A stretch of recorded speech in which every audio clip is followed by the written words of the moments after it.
మీ పేరేంటి? లక్ష్మి. ఉద్యమానికి గొప్ప సాయం చేస్తున్నారు. పరిచయం ఉన్నట్లే చెప్పారు. ఆయన మీకు తెలుసా? ఉద్యమంలో ఉన్నాను. వీరుడి గురించి తెలియని వాళ్ళు ఎవరుంటారు? క్షమించాలి, మీ అనుమతి లేకుండా పాట కలిపాను.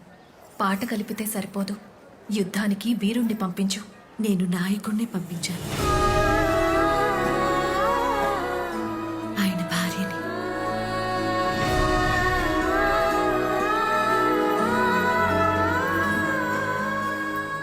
అంటే ఆయన మీతో పోరాటానికి నేను అడ్డనిపించింది. తన్ని స్వేచ్ఛగా వదిలేశాను. ఆయన్ని వదిలి ఉండటం మీకు బాధ అనిపించట్లేదా? జీవితానికి సరిపడా ప్రేమనిచ్చాడుగా. అవును, ఇచ్చాడు. ఇటువు. కొడుకా? అవును. ఒక్కసారి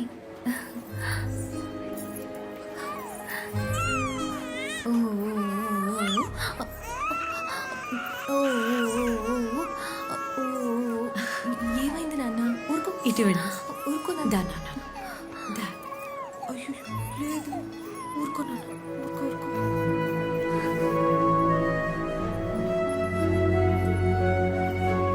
ఎవరికేమివ్వాలో భగవంతుడికి బాగా తెలుసు. మీకు సంసార బాధ్యతనిచ్చాడు, నాకు ఉద్యమాన్ని చాటే బాధ్యతనిచ్చాడు. వస్తాను.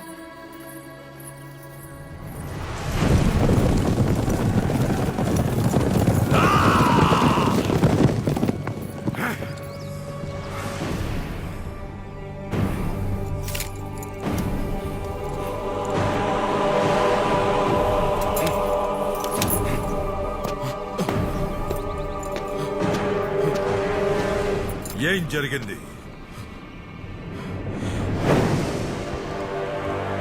ఈ రేనాడు గడ్డకి స్వతంత్రాన్ని ప్రకటిస్తున్నా. భరతగడ్డ మీద తెల్లవాడిని తరిమి తరిమి కొడతాం. వెళ్ళి లండన్కి వినిపించేలా చెప్పు, ఈ రేనాడుకు నేనే రాజుని. నా గడ్డ మీద కాలు మోపాలంటే ముందు నాకు శిస్తు కట్టాలని చెప్పు. మీరు పోరాడుతుంది బానిసలతో కాదు, స్వతంత్ర భారతీయులతో. వాడి గురించి లండన్ కి తెలిసేలోపు మనం వాడిని ఆపాలి. ఏం చెయ్యబోతున్నాం?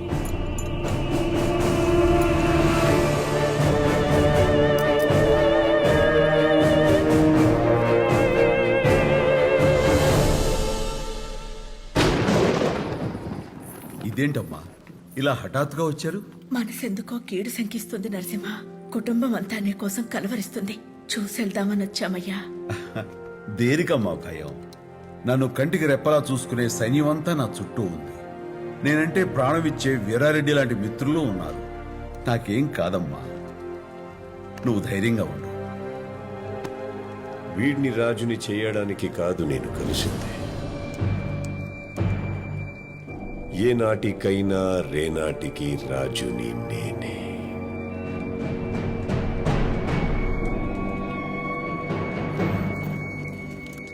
ఒక రాజు చచ్చిపోయాడు అనుకున్నాను. ఇప్పుడు నిజమైన రాజులా కనిపిస్తున్నావు. నాతో చేయగలుపు, ఇద్దరం రాజులవుతాం. ఇలా నరసింహారెడ్డిని కుటుంబంతో సహా చంపేయాలి. చంపేస్తే కోక్రేన్ రాసిచ్చిన ఒప్పంద పత్రం. అతను చెప్పినట్టు అందరినీ చంపితే లేనాడు 2 ముక్కలవుతుంది. ఉత్తరానికి నేను, దక్షిణానికి నువ్వు రాజువి. మనిద్దరి వల్ల అవుతుందిరా. ఇలాంటి వాళ్ళు సైన్యంలో ఇంకా చాలా మంది ఉన్నారు. నీలాంటి బలం కోసమే ఆగాను. ఇప్పుడు చేద్దాం. ఈ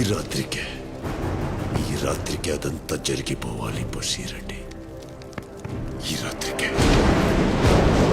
అర్ధరాత్రి అందరూ నిద్రపోయాక కోట ద్వారాన్ని నేను తెరుస్తాను. నా మనుషులు లోపలికొస్తారు. నరసింహారెడ్డి చివరి పడుసాల్లో పడుకుంటాడు. నివాస మందిరాల్లో అందరూ పడుకున్నాక లోపల ద్వారం నేను తెరుస్తా. ముందు వాడికి కాపు కాసే రాజపాటి తూర్పు గదిలో ఉంటాడు. వాడిని నేను నరుకుతా.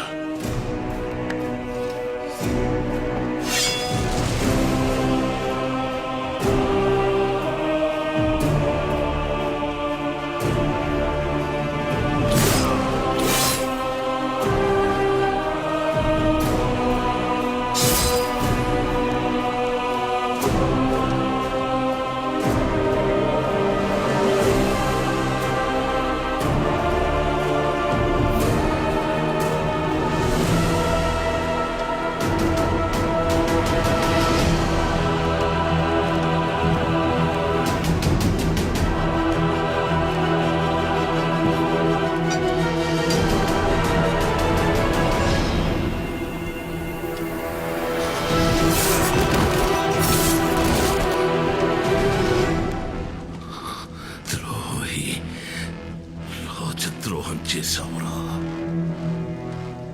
నా రాజుకి నేనెప్పుడు ద్రోహం చెయ్యనురా.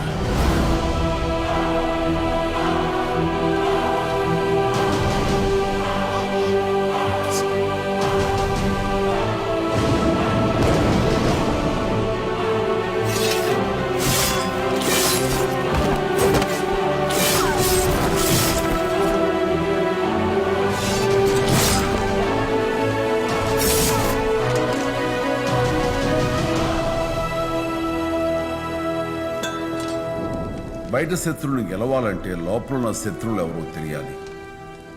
నీ ద్రోహం వల్ల సైన్యంలో మిత్రుల్ని కోల్పోయాం. అప్పుడే నిన్ను చంపేసి ఉండాల్సింది.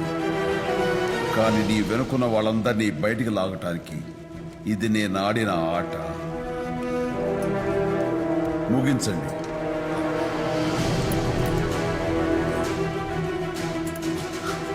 అన్నా, గుండెల్లో వద్దు, తీరుడు అయిపోతాడు. ప్రమాణం చేసి మాట తప్పాడు కదా, అన్నగారికి గొంతులో దించండి. ఒక్కరోజు నన్ను క్షమించు.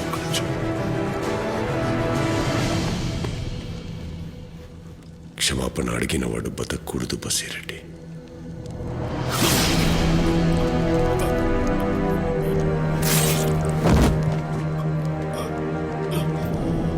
సభాష్ నరసింహ, నాయకుడు అనిపించుకున్నావు. ప్రతి ఒక్కడిని వెలికి తీసి మరీ వేటాడావు. ఇంకొక్కడు మిగులున్నాడు వీరారెడ్డి.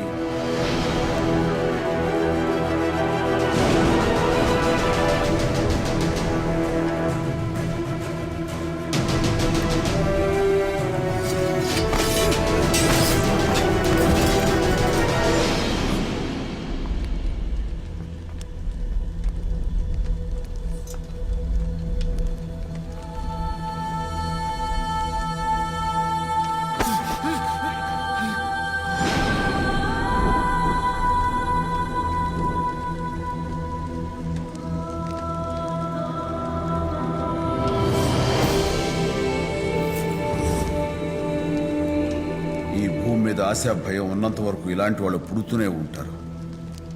వీడిని అక్కడే చంపేద్దాం అనుకున్నాను, కానీ నువ్వు గుర్తొచ్చి ఆగిపోయాను. ఏ శిక్ష విధిస్తావు? నీ ఇష్టం.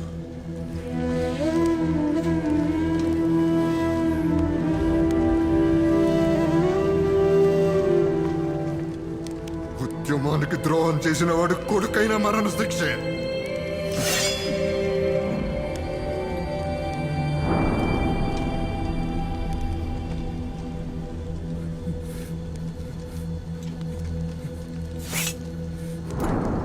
నీ వల్ల కాదు, నాకు వదిలే.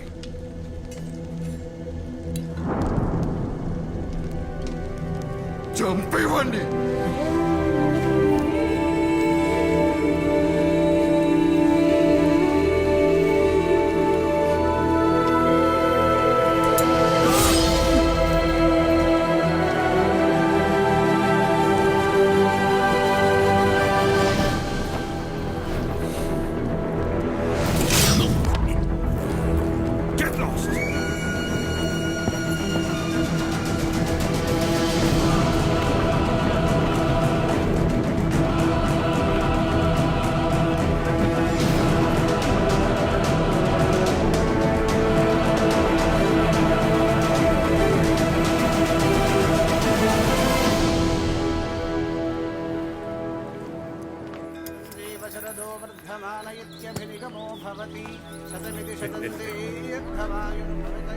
లక్ష్మి,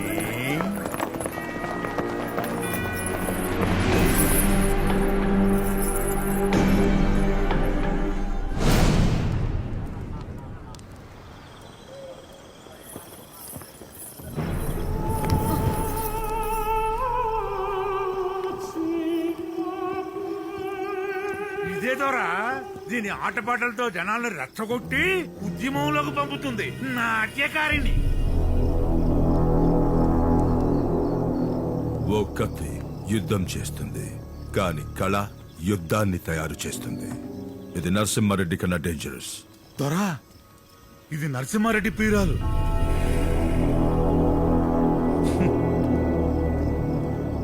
సోల్జర్స్, దీని కళతో జనాల్ని రెచ్చగొడుతుంది. అదే కళతో ఇప్పుడు మనల్ని రెచ్చగొడుతుంది, బట్టలు లేకుండా.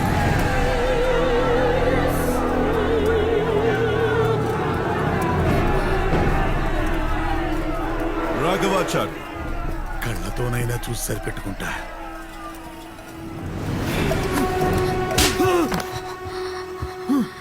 ఈ శరీరం నరసింహారెడ్డి కోసం పుట్టిందిరా. తోకే అర్హత ఎవ్వరికీ లేదు. ఏంటే నీ నరసింహారెడ్డి వస్తాడనుకుంటున్నావా? ఒక్కసారి చుట్టూ చూడవే, వేలక వేలు పేలుడు మందు పెట్టెలు. యుద్ధానికి కాదు, మారణ హోమానికి.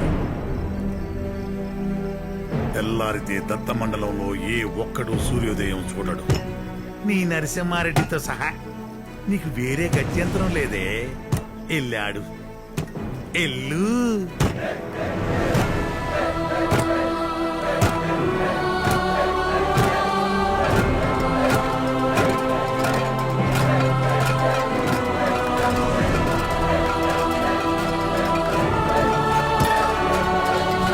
ప్రతి ప్రాణానికి ప్రయోజనం ఉండాలి. ప్రతి మరణం ఈ మట్టికి మరో ఊపిరి నింపాలి. ఎందుకు పుట్టామో తెలిసినప్పుడే ఎందుకు చావాలో తెలుస్తుంది లక్ష్మి.